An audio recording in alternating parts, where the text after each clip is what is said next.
사냥에 가서처럼 하나 된 우리 되기를 원합니다. 네, 오늘 또 예배의 자리에 나오신 여러분 모두에게 우리 좋으신 하나님의 은총이 가득하시기를 기원합니다. 우리 다시금 이제 사도행전으로 돌아가게 되었는데요. 우리 사도 바울의 2차 전도 여행의 그 경로를 여러분들 기억하고 계실지 모르겠습니다. 그 모양이 마치 껍질을 벗기지 않은 그 땅콩이 누워있는 그러한 모양이다라고 지난번에 주보의 그림을 통해서 여러분들에게 내어드렸는데요. 고린도에서 사역을 마친 바울은 이 갱그레아 항구에서 일찍이 서운한 것이 있어서 머리를 깎고 배를 타고 에베소로 갑니다. 이 에베소에서 잠시 머무르다가 다시 가이사라로 상륙한 후에 육지에서 예루살렘 교회를 잠시 방문하고 다시 파송했던 위에 안디옥 교회로 수리아 안디옥 교회로 이렇게 돌아가는 그러한 여정이었습니다. 이러한 시간의 흐름 속에서 3차 전도 여행의 이제 서막을 알리기 전에 오늘 본문은 한 사람을 우리에게 소개를 해주고 있는데요. 이 큰 이야기 흐름 가운데 시간 안에 하나의 이야기가 지금 커다란 이야기 가운데 하나가 삽입되어 있는 또 하나의 이야기의 구조가 오늘 우리가 읽었던 본문입니다. 5구절로 좀 짧은 본문인데요. 초대교회의 중요한 지도자였기 때문에 이 5구절을 통하여 우리가 알아봐야 하고 함께 교훈을 얻어야 할 부분이 있기에 지금 아볼로라는 한 사람을 오늘 본문은 우리에게 소개를 하고 있습니다. 여러분 혹시 공극이라는 단어 많이 들어보셨죠? 혹은 공극률 계산한다라는 말을 하는데요. 커다란 바위 같은 암석이라든지 아니면 토양, 흙 같은 입자들 사이, 입자와 입자 사이의 빈틈, 그 공간을 공극이라고 합니다. 그래서 그 공간을 구하는 계산식을 공극률이라고 하지요. 쉽게 생각을 해보면 물컵 하나에 예쁜 유리구슬이 담겨 있으면 구슬과 구슬 사이에는 빈 공간이 발생할 수밖에 없습니다. 그걸 공극이라고 하는데 그 공극을 채우기 위해서는 유리구슬보다는 조금 더 입자가 작은 알갱이 같은 것을 부으면 그 공극이 채워집니다. 그리고 더 그 공극을 채우려면 모래와 같은 입자가 더 고운 모래와 같은 재질을 그 컵에 넣으면 그 공극이 다 메꾸어져서 컵 안에는 모든 물질로 가득 차게 된 것이지요. 이것을 우리는 공극이라고 하고 혹은 공극률을 계산한다라고 합니다. 우리의 일상생활에도 많이 표현하고 쓰고 있죠. 산업 현장이라든지 우리 일상생활에 쓰이는 모든 건축 재료들의 공극을 많이 계산하는데요. 오늘 이 사람에 관해서도 오늘 공극을 채워지는 역사가 오늘 본문 가운데 기록되고 있습니다. 바로 아볼로라는 사람의 빈 공간, 그 공극을 채워지는 역사가 오늘 우리가 읽었던 18장 마지막 후반부에 기록이 되어 있는데요.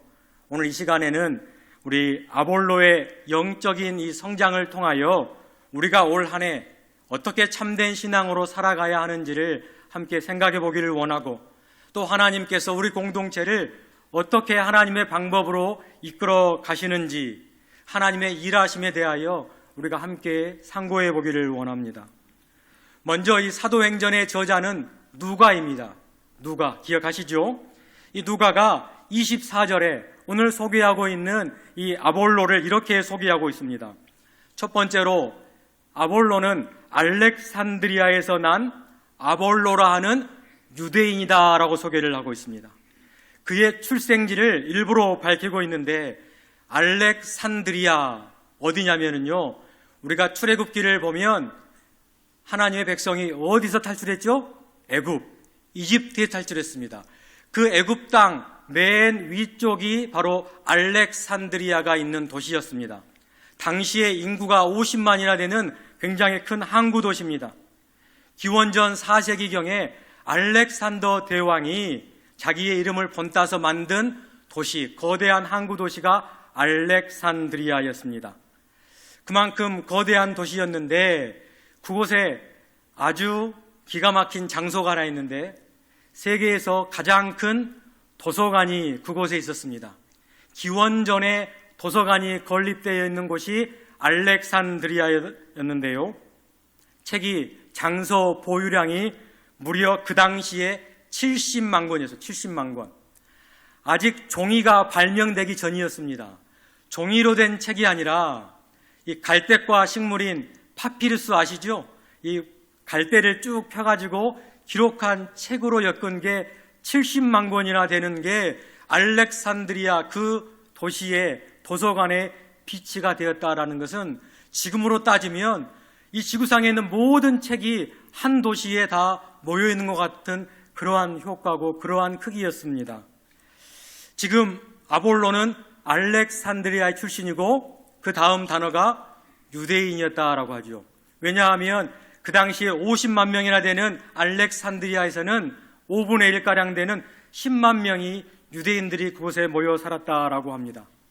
이처럼 아볼로라라는 사람의 태생을 지금 이야기함으로 말미암아 그가 학문적으로 지식적으로 태어날 때부터 그러한 환경에 노출되어서 잘 학식을 갈고 닦은 사람이었다라는 것을 누가는 우리에게 밝혀주고 있습니다. 또 아볼로는 누구입니까? 둘째로 이 사람은 언변이 좋은 사람이다라고 밝혀주고 있습니다. 단순히 말을 잘해서 언변이 능한 사람이 아니라 오늘 본문 원어를 살펴보면 수사학적으로 이 말하는 능력이 굉장히 탁월하다라는 것을 그 당시에 운병가 있다는 사실을 지금 누가는 우리에게 알려주고 있습니다. 우리가 고린도 교회하고 생각해 보면 늘 분쟁이 있는 교회가 고린도 교회의 첫 장면이었습니다. 그때 성경에 어떻게 기록되어 있냐면 나는 바울에게, 나는 아볼로에게, 나는 게바에게, 나는 그리스도에게 속한 자라라고 분파가 나뉘었는데 그 분파 가운데 한 명이 누구였습니까? 아볼로. 그만큼 언변이 좋고 학식이 뛰어난 사람이 바로 아볼로였습니다. 그만큼 그의 설득력이 있어서 따르는 사람이 초대교회에 많았다라는 것입니다. 그래서 언변이 좋은 사람이었다라고 누가는 소개를 해주고 있고, 세 번째로 그는 성경에 능통한 자라고 이야기합니다. 단순히 성경의 지식을 아는 것이 아니라 구약 성경에 능통한 자, 유대인이기 때문에 구약을 잘 알았고 그 의미를 꿰뚫어 설명할 수 있는 자가 바로 아볼로였습니다. 유대인이 유대인에게 성경을 가르치고 설득할 수 있는 능력을 가진 자가 바로 아볼로였습니다. 마지막 네 번째로 그를 소개하기를 25절에 보시면 유대인이었지만 유대인이 일찍이 누구를 알았냐면 주의 도, 예수 그리스도의 도를 배워 열심으로 예수에 관한 것을 그것도 자세히 말하며 가르치는 자였습니다. 지식도 탁월하였고 열정도 충만한 사람이 바로 아볼로였습니다. 정말로 대단한 사람입니다. 참으로 탁월한 지도자였습니다. 지금 에베소 교회 가운데 이러한 지도자가 바로 아볼로이고 그 아볼로가 에베소 교회에 있었습니다. 그런데가 중요합니다. 이 누가는 이러한 아볼로의 특징과 그의 탁월함을 잘 우리에게 설명을 하면서 25절 중간에 이렇게 기록을 합니다.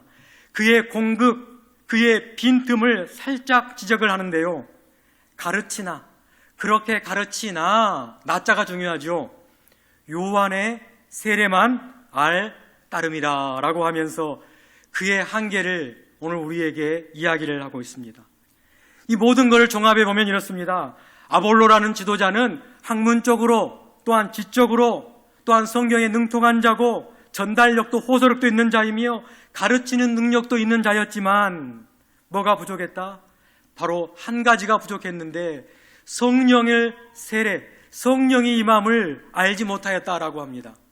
이것을 시간의 순으로 나열해 보면 구약도 잘 알고 구약에서 이미 우리에게 이야기하고 있는 메시아가 누구인지도 잘 알았고 그래서 예수에 대한 도를 가르쳤고 모든 걸 다 알았고 예수님의 가르침도 알았지만 예수 그리스도의 십자가의 사건을 몰랐고 예수 그리스도의 부활의 사건을 몰랐으며 베드로 사도가 사도행전 2장에 성령의 선물을 주었지 않느냐라고 했을 때 그 성령의 선물을 아직은 알지 못하는 자가 바로 아볼로였습니다.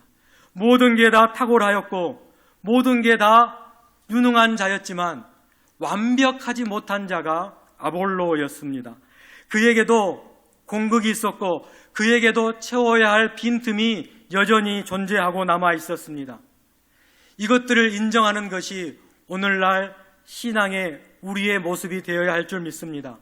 모든 것이 다 갖추어져 있다라고 생각할 때에 그 모든 것 가운데 여전히 나의 빈틈이 있고 나도 채워야 할 곳, 나도 다듬어야 할 곳이 있다는 것을 자각하는 게 우리의 모습이 되어야 할 것 같습니다.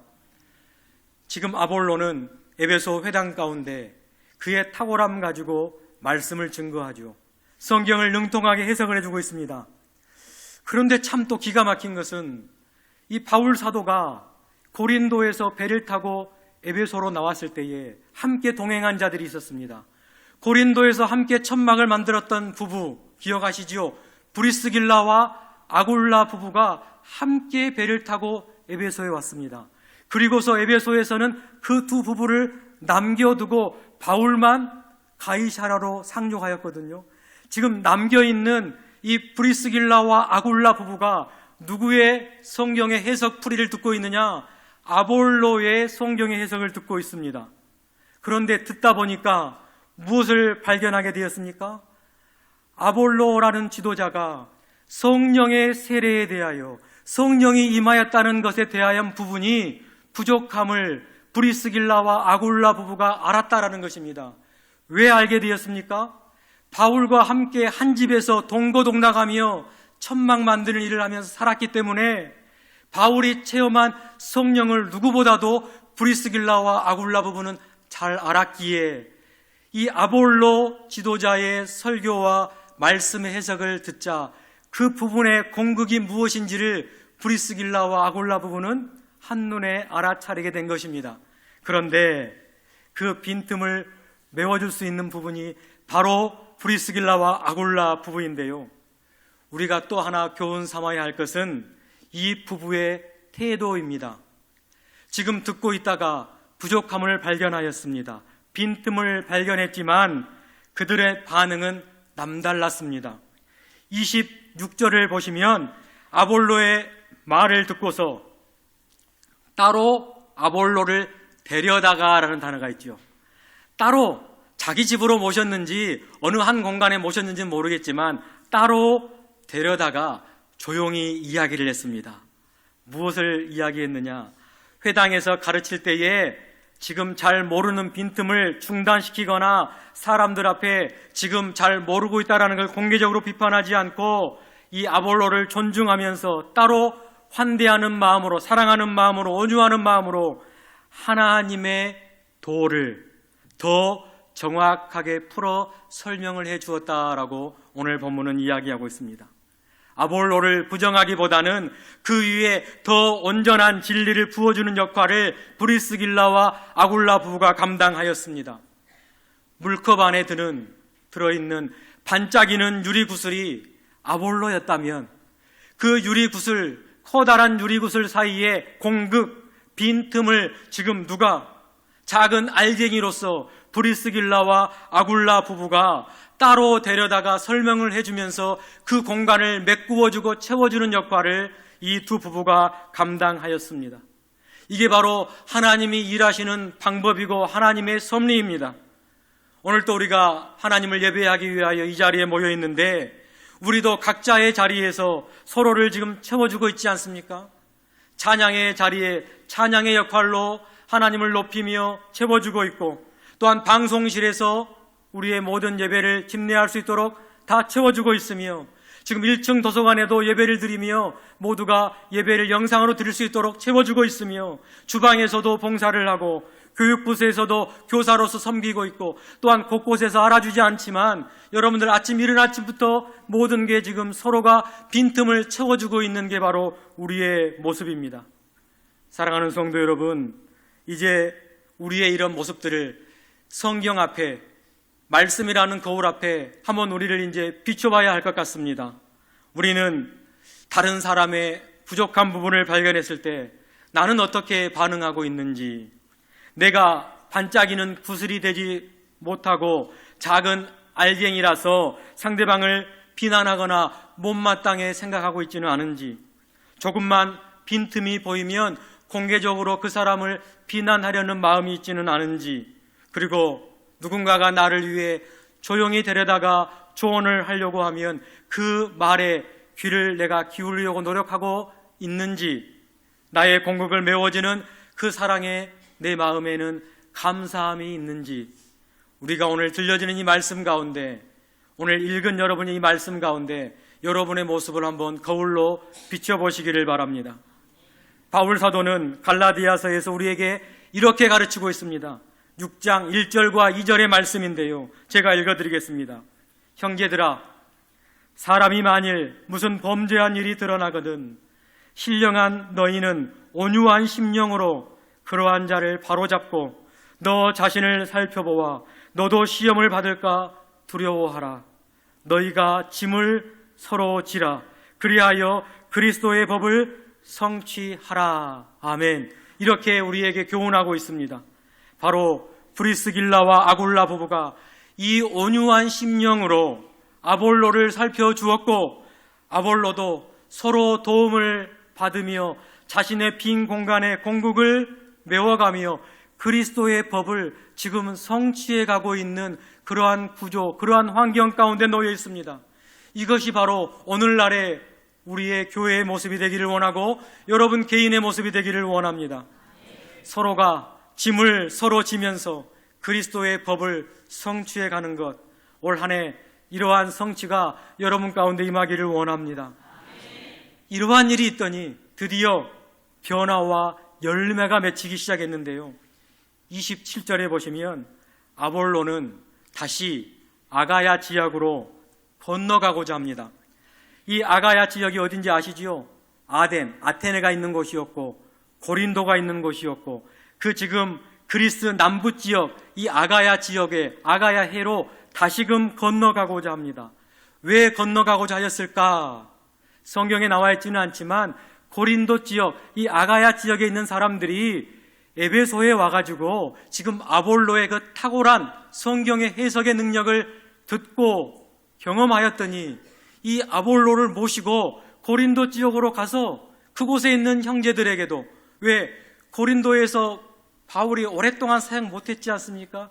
그래서 그곳에서 가르치는 사역을 감당해 주기를 바라는 마음으로 그를 모셔가려고 하였고, 아볼로도 그곳에 가고자 하였습니다. 그런데 그냥 보낸 게 아니었습니다.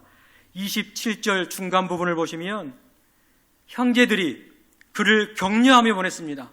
그래요, 아볼로 지도자가 다시 아가야 지역으로 가도록 격려하였고, 고린도에 있는 제자들에게 아볼로를 잘 좀 봐달라라는, 영접해달라는 편지까지 써서 보냈습니다. 그래서 27절 마지막 부분을 보시면 그가 가매 아가야로 가서 무슨 일이 있었느냐? 은혜로 말미암아 믿는 자들에게 많은 유익을 주니, 아가야 지역에 가서 많은 유익을 주었습니다. 왜? 아볼로는 탁월하였지만 부족한 부분을 브리스길라와 아굴라 부부가 채워줬더니 이제는 좀 더 완벽한 자가 돼서 다시금 아가야 지역에 가서 그 형제들에게 말씀과 성령의 능력을 이야기하니 믿는 자들에게 많은 유익이 되었다라고 이야기를 하고 있습니다.